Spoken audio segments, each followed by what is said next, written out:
Əlifba sırasına görə cavabla. Klub arası Dünya Kubokunda iştirak etmiş Yeni Zelanda təmsilçisi A. Auckland City, Bolqarıstanın keçmiş hücumçusu B. Berbatov, Chelsea, Juventus və Inter formalar giymiş Kolumbiyalı cənah oyunçusu C. Cuadrado, Napoli'nin stadionunun adı D. Diego Maradona. Antalya Spor'un baş məşqçisi E. Bilmirəm. La Viola rəqəbli İtalyan klubu F. Fiorentina, Schalke klubunun təmsil etdiyi şəhər G. Göteborg. Ne edit ama sana edit malzemesi. Logosunda ürəklər olan Hollandiya klubu H. Bilmirəm. Benzema Kante Diabin formasını giydiyi Ərəb klubu Al-I. Al-İttifak, Yanlış. Bayern Münhenin əfsanəvi baş məşqçisi J. Jupp Heynckes. İlin ən yaxşı gənc futbolçusuna verilən mükafatın adı K. Bilmirəm. Argentina dünya çempionu baş məşqçisi L. Lionel Scaloni.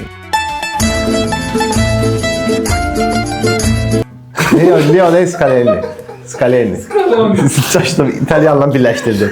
Gedir. Yanlış. Yankovic'in milliyyəti M. Macaristan. Lille klubunun ən bazatdığı futbolçusu N. Nabil Fekri. Yanlış. 2016-17 mövsümündə Avropa Liqasını Türkiyə təmsil etmiş klub O. Osmanlı Spor. Euro 2024-ün ən yaşlı oyunçusu P. Pepe. Bir çempionship klubu G. Chris Park Rangers. Manchester United tarixinin ən çox qol vurmuş futbolçusu R. Rooney. Dünyanın ilk futbol klubu S. Sheffield United. Yanlış. Bilmirəm. Galatasarayın hazırki stadionun ilk adı T. Türk Telekom. Avropa Liqasını ən çox qazanmış məşqçi U. Bilmirəm. Keçdi. FIFA 26-da ən yüksək reytinqli Portuqaliya oyunçusu V. Vitinha. Messi'nin Dünya Kubokunda mübahisə etdiyi Holland futbolçusu W. Vegros. Çempionlar Liqasında ən çox asist etmiş 10-cu futbolçu X. Bilmirəm.